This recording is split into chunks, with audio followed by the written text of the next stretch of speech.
Hello, and welcome to Wellness Wednesday with 3W.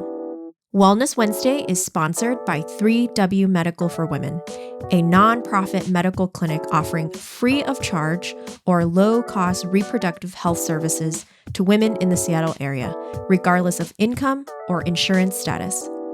3W does not profit off of the reproductive health choices women make. The information shared in this podcast is the opinion of the speaker or speakers. Medical information is not intended as individual medical consultation, but for general education only. Always consult your own health professional for personalized advice regarding medical decisions. And if you're in the Seattle area, consider making an appointment to consult with us. I'm Helen Nguyen, CEO and co-founder of 3W Medical for Women and the host of today's podcast.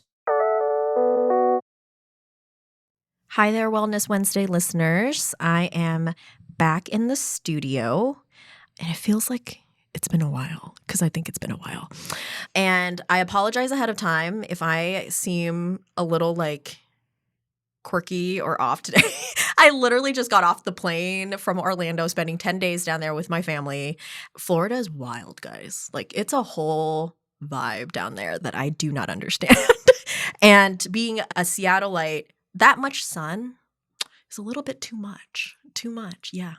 Yes. My skin was not dealing with it. So, but I'm back in the studio today with a dear friend. Her name is Diana Jorda. I've known Diana for a long time, right, girl? Long time. Yeah. I can't even. 10 plus years, I want to feel like. Yes. Ooh, we aging ourselves. Are we? But we Asian, so we don't raisin. Yeah. So it's okay. It's okay. But I've always, Diana to me has always had this special place in my heart and my spirit and my soul. Not only is she cool as heck, but she's fly. If you look up the definition of fly, that's her style, her vibe, all of that is just her.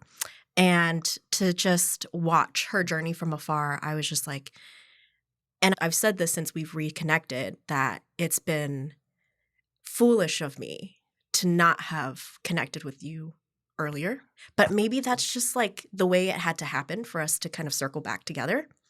And she came in, toured the clinic the other day, we had a 2-hour conversation together, and it was time didn't even existed. We just picked up where we left off, right? We're that type. I'm so honored to have her in our studio today.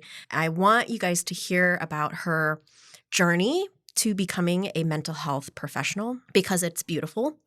If you're looking for a mental health professional to walk alongside you, I can't recommend her enough. She's just this personal person that you can just cut through the BS, and get to know her really well. But she has this story that I'm so excited to walk through with her today. So Diana, welcome. Welcome into the studio, girl. Oh my goodness, Helen. You guys, I was predicting this may be all the epic that you're already feeling right now. And girlfriend was trying to have me cry in the first 2 minutes of this. We might be crying a lot today. Might be crying a lot today. We're sharing hormones. Yes, it's just it's like that today. Okay, like I said, I've always admired this authenticness from you, but your journey into mental health was later in life, right? Yes. Then I want to say the typical going after high school, going to college, getting into all that stuff. So let's dive into that. And could you share a little bit about yourself? Are you a Seattle native? All that stuff. What's your background, and how did you become Diana today? Wow. Loaded, guys. Yeah. Loaded. Thank you, Helen, for that question. What makes me me? Yeah. I mean, that is to the intelligent design of all that is good. That took a journey to recognize our own goodness. Had to take every experience of our life. So I definitely have deep gratitude for that. But I was born into a Filipino-Chamorro household, Catholic household. I was a military brat. So born in California, lived in Germany for 3 years, very early in life. And then we settled in the Spanaway. We called it the Sway when I was in high school. but South Tacoma adjacent. Yeah. And I grew up just loving art, being a very creative child. I had one older brother who we shared the same. We're still just have such a good relationship to this day. So I'm just giving him a little shout out. I didn't know I was doing shout outs today. Shout out to my brother. You got to do a shout out to your brother. Exactly. They help you through all the crazy stages you go through. But yeah, my journey to mental health, as you can imagine, I think people don't just awaken to, I'm going to be this person that sits in a chair and listens to all the darkness and pain and just journeys of life with people that are so intimate. And it's a deep privilege to feel now I get to sit in that position. But where it started was really understanding, like, I had no interaction or understanding of what mental health was until much later in life. Probably I had to be already in my 30s. You just didn't have that conversation or narrative in Filipino-Chamorro immigrant households. And I think, I imagine that's very common amongst many cultures that don't have that level of access. Right. We don't even talk. We talk about mental health if you're crazy is how, like, totally. Asian culture stereotype mental health. It's like, you have to be crazy to go talk to a therapist or a counselor or a psychiatrist or something. Like, something's broken. Instead of like, maybe that's a good way of just checking in with someone. Yeah. But then what a reflection to be like, do we check in? Yes. As Asian families? Yes. Do we even have that sort of environment to do that, right? Of safety. And so you say that and you're right. There's deep stigmatism, I think, that is still challenging our communities. But I'm hopeful that it's starting to be talked about more. You know, we're in a generation of that shift. And so kind of dealing with that in a younger sense, as you can imagine, I connect it first with being a military brat. And for those of you who don't know that term, a lot of those experiences can be connected to what many would even scale what's called the ACEs children, right? Like adverse childhood experiences, where maybe because your parents were deployed or working actively. For my case, I was a latchkey kid, would come home, literally small children by ourselves, or passed off to different family members. And not necessarily family members, like, we're on base. So I, quote unquote, family for me was other maybe Filipino families or other military families we would just be taken care of by. But as a child, you don't make sense of that. You're not like, oh, mom and dad are working. So, right, you just recognize I'm deeply alone and mom and dad aren't here. And that causes a sense of anxiety, trauma, right? Developmentally, I had to deal with that. I had to face what these pains were, this disconnect as a small child. That followed me all the way up until adulthood, where I could do everything in the world and not make sense why I wasn't still connecting inside. Yeah. We're hitting it deep. This is vodka. Girl, put a little bit in. That's why it's not clear. It's not a clear cup today. Yes. It's a sobering reality. Sometimes people go to things to alleviate that sort of edge. But all to say, I grew up just as a child that felt that emotional sense of neglect. I grew up in a household that, definitely had some alcoholism in it. Had, you're exposed to different families where I witnessed domestic violence. Oh, jeez. Just environments that, again, as a child, you just don't know what these complex emotional dynamics are. And you build up these survival skills that commonly become personality traits. They become how you show face in the world. And I'll just name that right quick. I became Miss Performer. Right? The cool, the fly. In some ways is this complex intermingling of my survival skills, but also now in my healing, part of my ownership. Yeah. Of my strength, my resiliency. Exactly. So, yeah. Oh my gosh. Sorry, this question is so big. It is. No, that's part of it, is step back and like unpack like this very unique experience as a child, right? Because not everybody's a military brat. Yeah. So how did you start that process of like, because when we met, I remember you in youth ministry, and being that happy-go-lucky, never having like a down day. And if you did, it was like a hot second and you would be like right back on it, right? I felt like you were this body of energy, of positivity all the time. But you can't keep doing that. Like, you had to be suspicious of that. Yeah. And then at some point, I wasn't suspicious of it. I was more like, does she feel like she has to put on a show for us all the time? Yeah. Right? Because in reality, you are cool, you are fly. But like you said, it's like, it's not always. How did you accept that part of yourself and start unpacking, like, is this really who I am? Absolutely. Like when we connected last time, you used the word imposter. And that kind of like, whoa, that kind of stayed with me. Yeah. And so how is that unpacking of this, who you are and journey into mental health been? Totally. Yeah. I think we'll just start there where you said being a youth minister was so much of where I felt I had the background to actualize myself, right?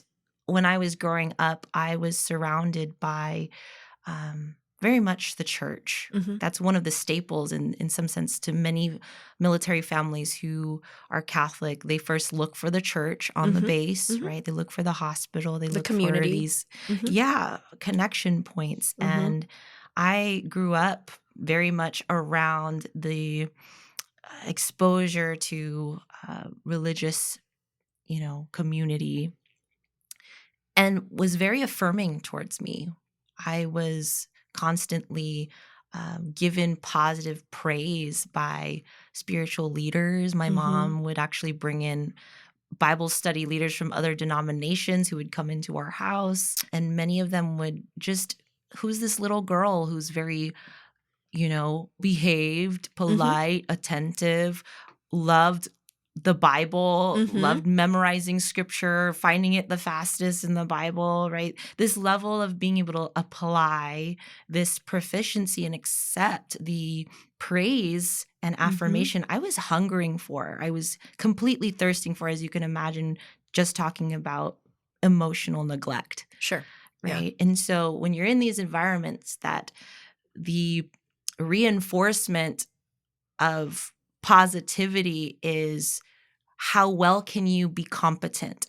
How well can you do things? How well can you articulate? How well can you behave? That just becomes a little bit of a drug to you. A dopamine hit. Yeah. It was totally dopamine hit. When we grow up as children, it's like, no, these are showing you like this is what you should be. Yeah. And everything else that is outside of that, right, is taboo, unacceptable, where maybe you can't be weak. You can't show emotions that cause inconveniences. That's something you have that one hand of affirmation being reinforced, but another reinforcer is how was my negative emotions being experienced? And I don't want to say negative because emotions aren't negative. Yeah. All of them have a place, but emotions where others had a reactive response, i.e. my primary caregivers, my parents, right? If I ate hot soup and I cried, you would get reprimanded for it. You would get disciplined for it. Don't complain. Don't get overly angry, right? you were taught to keep a level of composure even as a child because that's how you stay a good girl. Right. Do you think that came from their military training as well? Or it was like, I feel like it got heightened by that military training or influenced it? I think it's a combination, right? You can imagine, and right, stereotypical surface level understandings of perceiving these communities, right? I don't want to imagine there aren't like different gradations of how people experience those. Sure. But definitely militaristic culture has a set of values of how to stay in line for the sake of survival, right? Sure. The sake of making sure that you're carrying out the protection, right? Away from the threat. Sure. Or just like hierarchy, right? This is how we are a unit. We're one in whatever mindset. And then I think that just parallels so closely to church structures, right? That we're about this value or this oneness, and this is how believers hold themselves. So there's just a lot of connection, I think, that was very clearly communicated to me as a child. And so fast forward, you can imagine all of that praise and affirmation and then, right, hiding these parts of myself away created this level of performer or person that appeared as though, right, like I'm joyful, I have it all together. I don't have bad days, or I bounce back quickly, when the reality was I was the most, I would say in that season, some of the most unhealthy behaviors, that duality very much existed in my life. I dealt actively with addiction. I was exposed to pornography very early because of, right, not having adult supervision in those households when I was growing up. I don't think even my parents know to this day to what level of exposures that I experienced, because we also didn't have opportunities to really talk about this. Yeah, it's not like you bring it up in the dinner, hanging out. Hey guys, guess what I watched while today? You're scooping the rice. Yeah, I just eat and just get over with it, so we can get to the next day, or just tell them all the good things. Yeah, because God knows an Asian parent loves to lord all of your accomplishments to everybody, and now it's even blasted on Facebook and all these platforms. Yes, but you knew in some ways. For me, that was like, oh, that's my parent loving me. If they have something good to say to other parents about me, right? As you can imagine, being in ministry, it's so demanding. Yes, it's exhausting. When you were talking about, like, how did you even deal? I'll tell you how I dealt. I got in the car, and that KFC on the corner, literally I clocked it at 3 minutes of a little routine blitz to get my $5 box. Yep. Or if it was a real bad day, I called it my medicine, those 10-piece chicken nuggets, the large fry. I was like 25 pounds overweight. My first year of ministry, I had 11 cavities deep. I would sleep with my work clothes and the lights on. I was a hot mess behind the scenes. Yeah. And of course, the fear of not knowing who to go to for that reality of my life. Right. And so it just came to a breaking point where I finally, after much discernment, stepped out of ministry just because I was just becoming so much more critical as a person. Yeah. You know, I called myself the old cynical lady. The curmudgeon. Yeah, I was very curmudgeon-y, and I would like just hit 30. I was like, this shouldn't be how it is. Your jokes are starting to have like dagger vibes to them. It's not life-giving for other people. I'm sure you like realize that, right? Yeah. Or just, it's not authentic. Yeah, because being in ministry, it's supposed to be this like outpouring, and it's supposed to fill you when you outpour to people, right? Yeah. But it was probably just like taking pieces of you, and then you come home and you're just a shell of yourself. Yeah. Yeah. And you're just like, how much more am I going to give? Oh, totally. I would go missing. Like literally, people would try and call me. That's when you see me like after every mass, I'd be like a hustler selling these chocolates, y'all. I didn't have any volunteers at certain points. It would just be, and then when I was gone, like peace out. I don't want to deal with you guys because there's nothing else for you to give. Yeah. Except, to just entertain whatever skeletons in your own closet, because that's your version of comfort, So I stepped out of youth ministry, after 8.5 years. I ended up working with the Charismatics for a year. I was hopping churches. I went all the way. So I'm from Tacoma. I was all the way up near Montlake.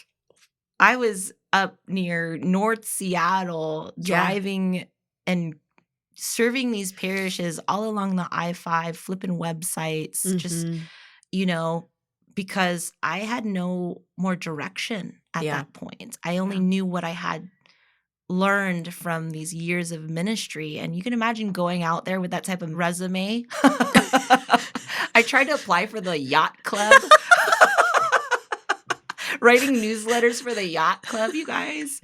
So random. I was in a cubicle working for cruise liners, and that's how I learned about COVID. Because everybody's like canceling their cruise like reservations, right? So I was all over the place. I was hustling all over the place. And if y'all know the classic millennial, we had like 5 different side hustles. I was selling clothes. I was like painting things for people. With all of this happening, I still happen to find a wonderful connection via a good friend. His name was Joseph. Joseph is a 90-plus-year-old ex-counselor, teacher, retired, who just offered this pro bono of sitting with me and finding just in those moments of sitting in Ballard in a coffee shop, eating donuts, talking about poetry, he just loved me.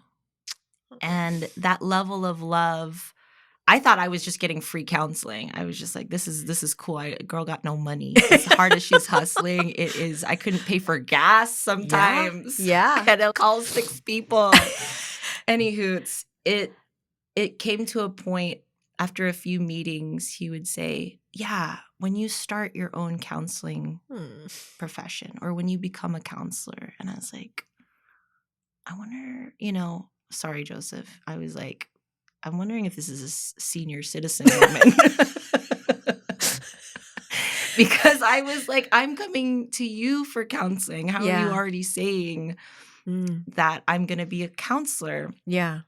And he would always say, I pray for you all the time. And he said, Diana, it's because you have a gift. And your gift is that love comes through your eyes. That is so sweet. That is so sweet. He would call me like honey every other word, but he would cuss like a sailor because he's from New York and he grew up in the Depression and he was like a what? boxer. When you're 90, you can do whatever the hell you want. You can do whatever. I was like, this is going to be me. I'm going to be in the diner having pancakes, giving people free sessions. Aww. Just wait for it, y'all. It's only a couple years off. Just put a sign out so people know. Just people know. Yes. That started the discernment process of where I started looking for schools. If not, only one school was really stood out for me was Divine Mercy University. And it's a Catholic school dedicated to the psychological sciences. And I love that they have this beautiful meta model of the person. So it's not, you can imagine what people fear, oh, you're going to shove your Catholic values down my throat.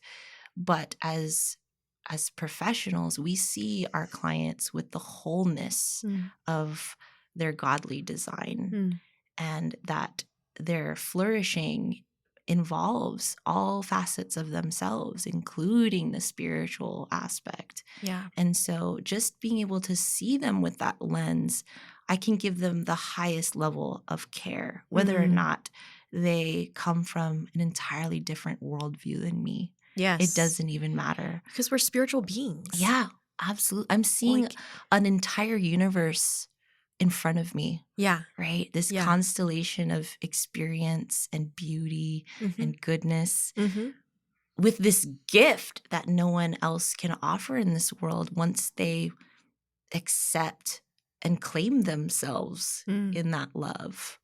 Right? Wow. Awaken to it. Right. In a way. Yeah. So that's where I've seen just in my formation, lovely formation in that school. It's so crazy. I didn't realize how many beautiful friendships I was going to have in and throughout all walks of life. It's a very diverse school. I think I've heard it like legit things from it. Yeah. Like I've never attended it myself, obviously, but I've heard just wonderful fruits that have come from attending the counseling program, specifically the mental health program. It's one of those fields of study. You just have to prepare for your guts to be opened up because not only are you writing academic level papers, you're talking about your deepest wounds. Yeah. And you have to be willing to face that. I very much saw all levels of my anxiety that I didn't name for a long time, really being shown through that process on an academic level. I was like, oh God, okay, you want me to learn myself on an academic level? Okay. Is there a book for dummies on how to do Shoot. I need the Spark Notes. Yeah. Some of y'all don't even know about Spark I know. Notes. we just aged ourselves. We just totally aged ourselves. I was like, I know what you're talking about. She knows what I know what you're talking about, but just let AI do it for you these days. My word. That is so entering the field. Like, it's creepy to me. Yeah. I'm just in awe of how like the program and this journey that you're on forced you to know who you are. Yeah. Because unless you can show your client that you've been healed from all the crap that you've been through and all the trauma that you've been through, how can someone else trust you to walk alongside them to heal them? Yeah. So you had to do the hard work for yourself. Yeah. And it must have been painful. You're striking something that is our responsibility as counselors. Like if we don't take care of ourselves, it's actually it's unethical. It's unethical to not take care of yourself and heal and help meet that level with your clients. And sure, that's not to say that we aren't human or that we know everything about the laws of life. That's not you know everything about your life. Yes. And your journey and the ups and downs of that. Yeah. And how did you cope with it? How did you come out of it? How do you heal from it? How do you not heal from it? I'm pretty sure there's crap that you're still trying to understand and just talking to your clients. I'm sure that the stuff that they're dealing with, when they say it in a certain way, you're like, yo, that's how I've been feeling. Isn't that, I feel like that's the ebbs and flows of mental health, is that there's not this cookie cutter, now that I've reached A, it's going to be next is B. It's like this, it's like grief. Yeah. It's not linear. It's not all over the place. I've always appreciated the profession of mental health because you will bring your own stuff into the conversation, but then you learn from other people's stuff. Yeah. And that's what makes it beautiful.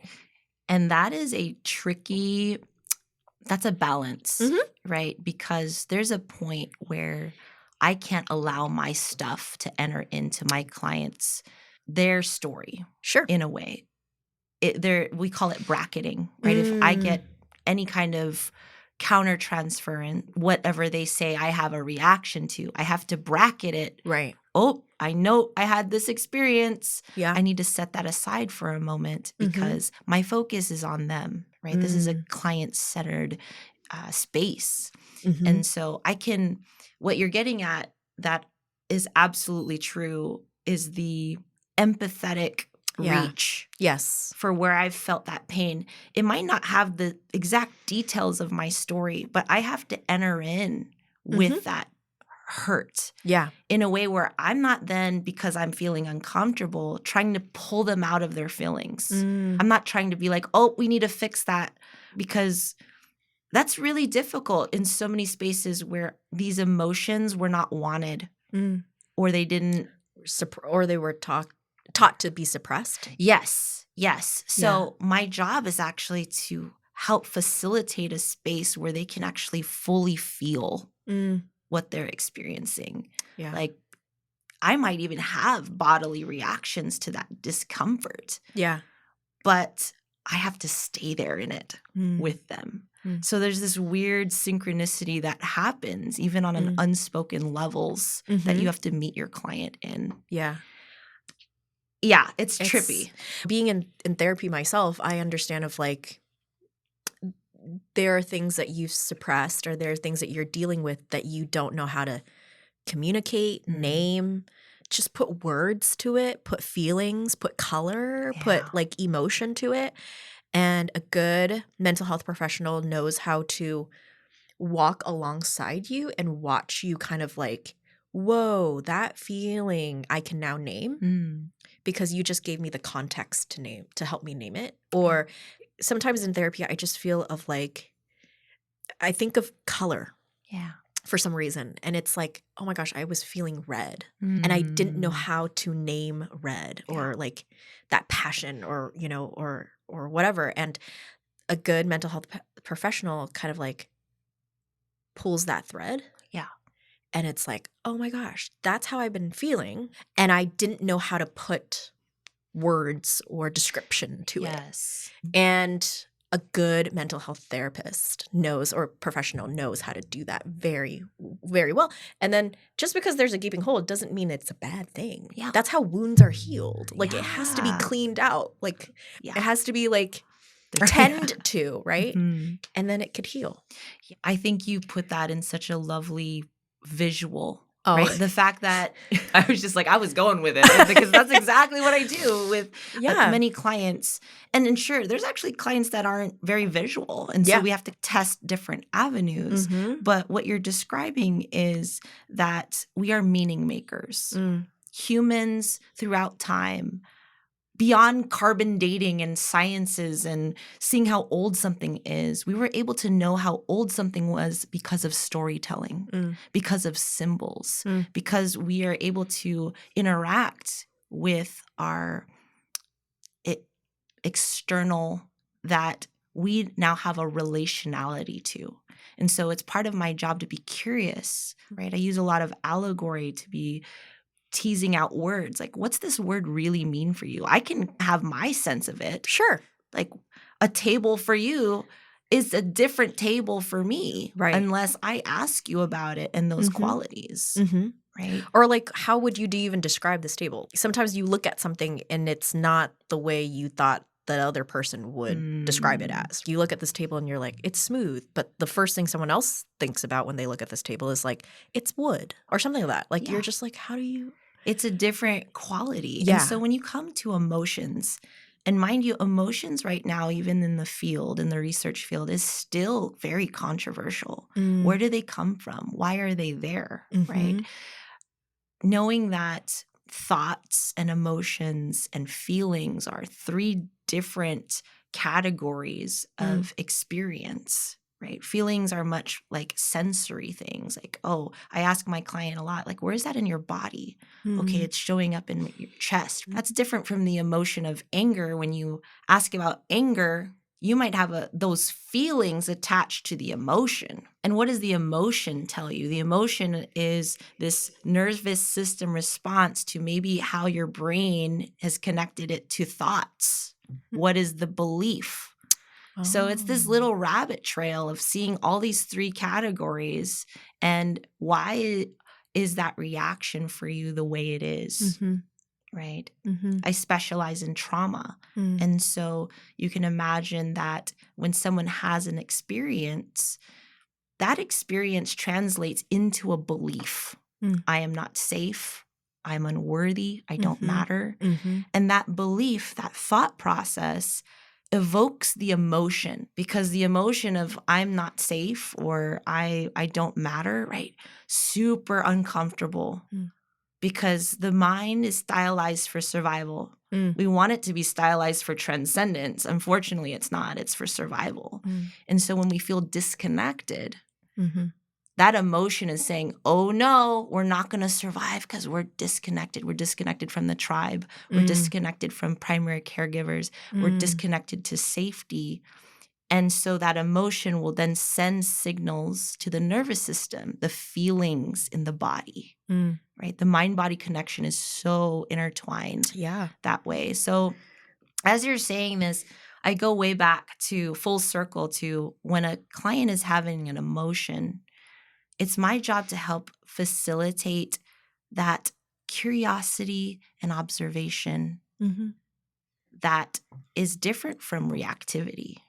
Reactivity is like, right, this is fight or flight. Oh, yeah, fight or flight, freeze. You like an example is when someone can't tell the difference between like punching someone in the face and anger, right? I was angry, so I punched them in the face. That's not synonymous. Anger doesn't mean you punch someone in your face. You chose to punch someone in the face because of your anger. Yeah. But you can control the reaction. Yes. If you recognize what's happening to you. Yes. Do you think it's a learned behavior? Oh, yeah. The Right? conditions. We all have these things called mirror neurons. If you witness that in your environment, that's how you knew how to do things. Like those little ducklings that just follow the mama. It's like, this is how you get in the water. This is how you paddle. Can that be unlearned? Oh, 1,000%. Okay. But it does take the awareness. Yeah. It takes, right? Time could be time. And you see someone who's well into their 60s and 70s that still have not learned with that time because they've avoided it. Right? They patterned it. Do you think it becomes like their whole identity to react that way? And then they're just like, that's just who I am. Yeah. So I can't change. Yeah. The micro macro of that is you can imagine if you have a certain belief and a set of pattern behavior that's lived through time, it does become a personality because it's created such a deep neural pathway in the brain that this is the only way things are done. It's going to take over. And so I've had clients talk about, I wonder who I am right now after they started to heal. Yeah. Because they're like, I realized all of these even, right, full circle to where I was connecting with my resiliency. Like I take ownership of it now because of my story. But I did have this moment of questioning, much like my clients, who actually am I if these were learned skills from those environments? It's not talked about enough when one starts actually doing the work and getting into that level of seeing themselves and healing and changing those patterns. It's this weird tension. I don't want to say weird, but this beautiful tension, I believe, of you get to now create this. You get to now co-create this with what is the vision for yourself that you're not now locked down by these trauma responses or these triggers or reactivities. How do you respond now to the things around you that are aligned with your true values, aligned with your true identity with self, right? Should more people do this earlier than later? Don't wait until you're 60 like to unpack all of this, because like it's like kids, right? When they learn something new, direct them. Yeah. Because it's not been imprinted in their brain or their psyche or who they are, because they're still sponges. Yeah. But when we get to be curmudgeons like we are, old dogs, new tricks. Like it's hard, right? It's to unpack that hard. kind of stuff. There's research right now that talks about that neuroplasticity is still very accessible way into later ages in life, 80s and 90s even. Oh gosh, thank God. Yes, it's possible. Thank God for that, because this interview was for hope. We're going to listen to this when we're 80 and be like, we can still learn this, Diana. We can still learn new things. I think the barriers are, you're right though, culturally, we have such a mindset that constricts us from even knowing that capacity of the brain, of the mind. And so it might feel like you're older, I'm hopeless, I'm not going to change anymore. That fear has lived with you for so long. I like to explain this to my clients as I've really gotten this from Dr. Tara Schwartz, who's a great commentator as a neurologist. She talks about how, right, physiologically what happens to the brain with a certain pattern of behavior, I talk about it as like this huge river, right? If you imagine energy, that water coming through, the deeper and deeper that chasm is, it's going to be so quick as you imagine if you like open up that floodgate, it's going to choose the deepest chasm. And that's what happens for many people who have lived with a way of life for a long time. But the hope I give my clients, what we know now and even this newest literature, is that new neural pathways happen when we choose the alternative from that pattern behavior. When we decide, even just a little bit, I'm going to do something different. I'm going to think differently right now. I say the more you commit to that, it's like the laws of nature. It's going to be this slow, consistent, gradual deepening of a new neural pathway that is enough energy and focus you give to that consistently eventually buries the other neural pathway. Wow. To the point that it's no longer used. Wow. Right. So imagine applying that to any belief about yourself, your worth, your role in this life. It's incredibly hopeful when we have that. Yeah. But that's the thing. It's the consistent choice to do so. That's the hardest part, right? Yeah. And you have to choose it for yourself because you have to do it for yourself, because then every choice that we make or every decision that we make impacts other people, regardless of if we like it or not, right? So from where I'm sitting, like where I'm understanding it, it's like when you choose to better yourself and choose to rewrite these pathways, these rivers, these things that we've carved out for ourselves, it benefits the whole, it's a ripple effect. It benefits everybody else in your life. And so let that be a motivator for change, for wellness, for goodness. Like, it's not impossible. Oh, yeah, absolutely. And right, to the whole of this, you have to be willing, right? It's very scary to look at those dark, really those negative, rejected parts of ourself and say, you know what, you're a part of this. In fact, you're necessary for this. You know, when we want to cut that part off of ourselves, right? But it is, in fact, like to light is to dark. Yeah. Allows us to illuminate the necessary contrasts for the why. If you don't know your why, it's hard to do anything. Yeah. Right? We're seekers. Humans have been fashioned and designed to seek the highest quality of our experience. Right? So all of this stuff has been such a awakening. I've told my clients, wow, what is it like to awaken to yourself? Because so much of life right now we see culturally is unconscious. Right? Just imagine how many people who have not done this work. Yeah. Unconsciously reactive to life, not awakened and consciously participating to a miracle, an absolute miracle. Yeah. You don't need to be religious to know that or spiritual to know that. It's scientific. It's just like embracing your complexity. Like, why wouldn't you want to know yourself more? Yeah. People always say, like, there's more parts of our brains that we haven't tapped into. Yeah. Like wouldn't it be cool if we can tap into those things? Like, I can actually math. That'd That'd be really cool. I just can't do it yet. Like, just things like that. I'm like, so it's always been there, and I've just closed myself off because I didn't know that I could go that deep or open those doors, right? Totally. When there's a wound and you need it to heal, it has to hurt. Yeah. It has to hurt sometimes to heal. Yeah. You have to clean out that wound. You have to like address that wound. You have to like tend to it.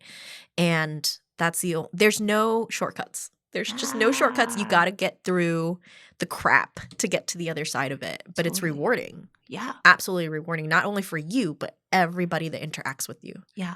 It's crazy to the level of curiosity. We can start to perceive something so alternative to what we've always known, right? To see pain as not an enemy, to see pain as actually a necessary transformation to that awakening. Like, that's some of the greatest philosophers have conversed about that I think we've lost in a very hedonistic, customizable, fast, instant gratification world. Yes. I've talked about this with other mental health professionals. It's just like, especially our generation, like, we don't want to suffer. No. Suffering is a bad word. Yeah. And I'm just like, suffering, that's just the reality of life. I'm not saying like it doesn't suck, or I'm not saying that if we can help someone suffer less that we shouldn't. Yeah. But suffering is not a bad word. Yeah. Suffering builds character sometimes. Oh, my word. Right? And I think you wouldn't be who you are as a mental health professional, as much as if I was standing from the sidelines watching your childhood, of course I want to shield you from what you've experienced. But it's also made you who you are. It's made you be able to connect with patients on a level that I would never be able to. Right. And that's the other side of the coin that I think a lot of people are like, oh my gosh, like they can't see past that darkness or that suffering. As I'm nearing 40, oh gosh. Same, girl, same. This is why I know. We came together. I know. As I'm nearing 40, it's the more I look back on like my parents' journey to be here, like the trauma that they've dealt with and how it's passed on in some passive way to me. I live in a very cushy, privileged life, but there are pieces of that has shaped me. And how do I want that to pass on to my son now? I'm very conscious of that, right? Yeah. And not just being like, oh my gosh, this sucks. I'm like, no, like my family literally was set out on a boat in the middle of the night, not knowing if they'll survive or not. Yeah. That is trauma. Yeah. That's crazy crap that someone went through, not knowing if they're going to survive the next day, the next hour, or whatever. And how is that imprinted on them? And how is that imprinted on me? Yeah. Right? You still hold that as a child of immigrants. And wow. And not to say that it will cripple me, but that imprint becomes a story that I tell my son one day. Yeah. And it doesn't completely like cripple him. Yeah. How does that get passed down? Yeah. But not losing that story either, because that's made us who we are as a family. Yes. It's made me who I am as a person. If we're going to share family traumatic generational trauma, I totally resonate with that question, those questions. And I've often used the word paradox in session because of that. What you're really touching on is the expression that can come through genetics, that can come through postures and behaviors and values. Cultures are praised for certain values because that's what gestated out of the trauma. My family came from, I just remember the stories of post-World War II or the Japanese occupation in the Philippines, where my my grandmother was fled from the convent. She was going to be a nun, but she got out another plan. She became a mother of 10. Oh. My grandpa was an educated man. He was a principal. That was a threat to the Japanese occupation. They dragged him hand and foot bound behind a moving vehicle. Oh, jeez. My family witnessed what would be some of the most torturous tactics of, war at the time. And I think we all have these stories of how post-war has impacted our cultural generations. Yeah. Yeah. I had a point to name, like, I was like, okay, I was much older as an adult. I took my parents on like this little cute boat, Airbnb. And as cute as I was trying to make it, I just realized like my parents are wrought with anxiety. They're just anxious people. If they ever hear this, don't lie.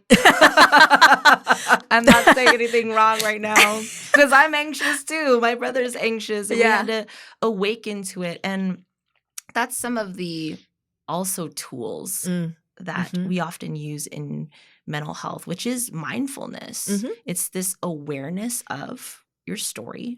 Yeah. You're taking responsibility as it shows up. And in some ways, like the past isn't there to keep torturing you. You get to determine how you're in relationship to that past, how it's going to forge how you're acting in the ever present. That's the same with the future, right? You can twist and be super anxious in anguish over your son's future, but that's also not helpful. No, it's not. Right?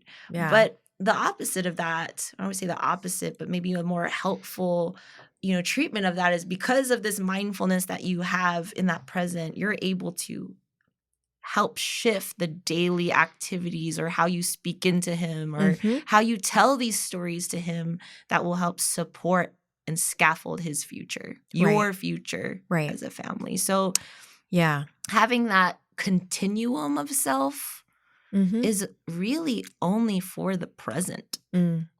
I will say that for days. Like the real gift is to stay present in the here and now because that's where the power and effectivity is.